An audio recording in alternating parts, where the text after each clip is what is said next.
Well, I'm really excited to be here. I'm actually sort of indirectly here because of Virtuoso. They invited me at their forum, and I was there in Fort Lauderdale and spoke to a good number of you about culture. And that somehow landed me here. But what was really interesting as we were preparing for this today, your culture is pretty good. You're all doing a pretty good job. I was giving you pretty high grades, and what we realized we needed to talk about today was actually change and everything that's happening in the world, and how you all can continue to evolve and thrive and do really well. And as you pointed out, I think very well, so many times this industry has supposed to have been disrupted and destroyed and eliminated, right? And yet you've all come back and made the changes you needed to make in order to be successful. And so that's why I really believe you are all here for a reason, right? You are the ones to help direct travel, to help the travel industry really catapult into this next big change that's happening, right? The good news is you're the right people to do it. The bad news is it's going to be even bigger than some of the other stuff we've been through in the past. It's that level of change that's coming that we need to prepare for. And I normally like to tell you a bunch of fun travel stories about getting stuck on zip lines and planes that almost crashed and things like that. But we're going to go a bit more practical and talk about some of the very specific things we can do today, right? Because I want you all to be able to go back to your work, to your families, to your communities, and have actual tools, things that you can use to do that. You knowing about me getting stuck on a zip line is not going to help you sell more business tomorrow. And so I want to make sure that we take that time to do that. My job really today is to try to hopefully help you think a little differently about change, and maybe my hardest job might be for some of you to change how you feel about change. I realized that I was working in Hollywood. My first kind of big job out of college was actually in helping open some hotels. I often don't ever tell the name of the hotelier because no one would know who it is. You might know who it is. I worked for Andre Balazs, Chateau Marmont, and the Hollywood Standard, and the Downtown Standard, and helping refurbish and then open some of those new properties years ago. And there was so much change happening in that, and there was so many crazy things happening. I went from how do I create an emergency evacuation plan to someone needs to sweep the cocaine off the tables in the lobby. This was my juggling every day.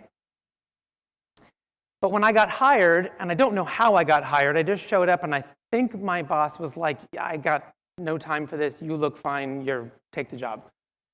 And she was so awesome because she would just give me things to do, like the emergency evacuation plan. She would say, can you go do an EEP for us? And I said, sure, boss. Walk out the door, go in the hallway, and go, what is an EEP? I have no idea.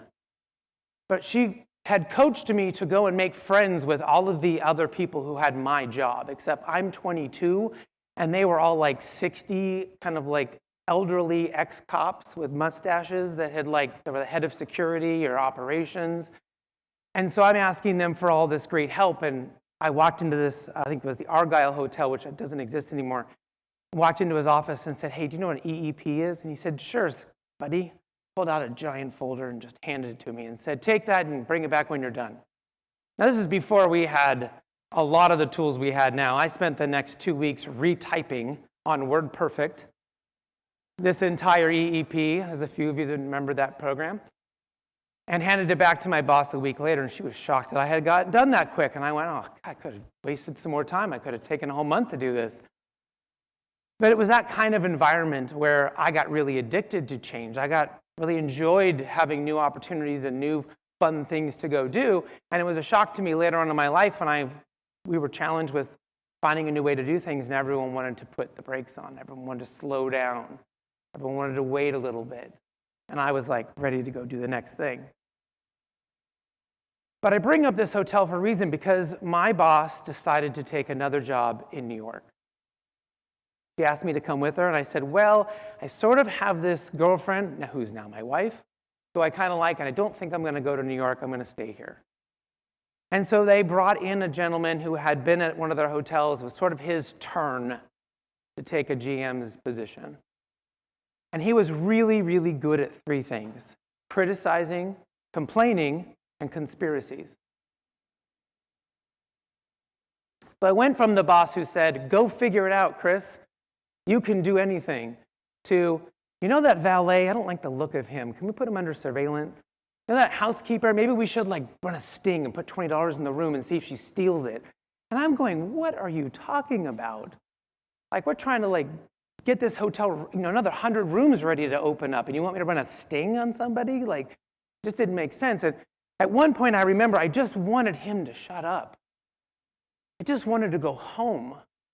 Except going home meant I had a 2-hour drive. You see, I had been going to this hotel for a year, working 6 and 7 days a week, driving 2 hours each way, and I never once cared about that drive.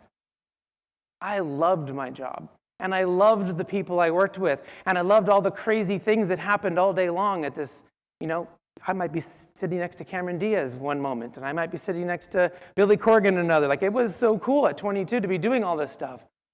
And now I hate my job, and I hate my team, and I hate the drive, and I hate everything about it because of one person, right? That's the impact we all have in our work and for our clients, that how we show up, what we do, how we react to change and to everything that's happening, right, has such a huge impact on everyone around us. And so what I want to do is to really help you all think about this one simple concept, which is shrink the loop. If you want to deal with all of the change that's coming, massively coming, that's already impacting you, we have to know how to shrink the loop. Okay?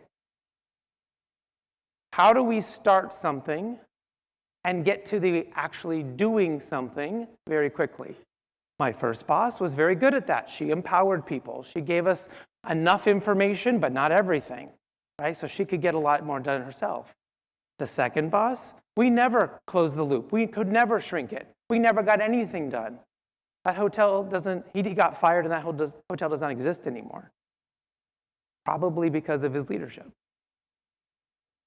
So I want you all to think about this not just in the terms of how do I be better, but if I am better, how much of an impact will that have on all the people I'm working with? Because I know a lot of you are on brand new teams. A lot of you are dealing with a lot of things that are different here, right? And then you have all of what's the world throwing at you. So to help us shrink the loop faster, there are 4 things that I want us to really be thinking about. And these are very specific things for you, for your job. These are not the same 4 things that I told to somebody else last week. These are 4 for you, specifically, that we really worked on and talked about. Okay, I want us to see the waves faster. What does that mean? Well, there are innovation cycles that we are going through all the time. Our great-great-grandparents, they went from iron to steel. The railroad was invented, and those were big technological improvements. Those were great things. But you could probably stay on your farm and never get on a train and never really be impacted by that change. Most people were not impacted by the railroad coming around in their lifetime. Or if they were, they had 70 years, 60 years to deal with that change, to get used to it, right? Then we have steam power, and we have electricity and chemicals, right? And so, yes, there's more change, but again, you have a lot of time to get used to that. Well, then we get petrochemicals, we get planes, right? And what you might notice at the bottom of this graph is that the amount of years per innovation cycle is shrinking. And so now we have 40 years to digest the fact that we have chemicals and plastics and airplanes.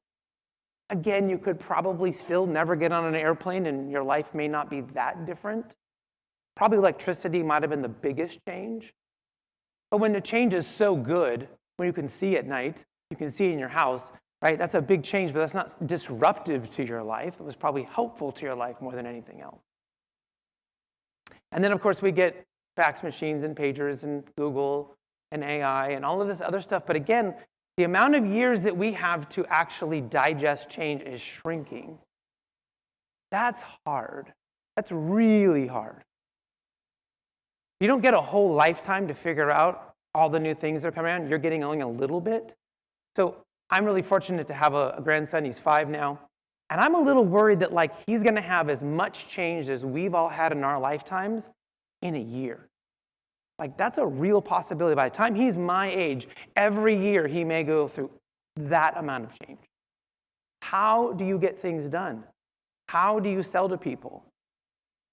How do you figure out how to navigate your life when everything is constantly changing and nothing is ever real? Your footing, right, is changing all of the time.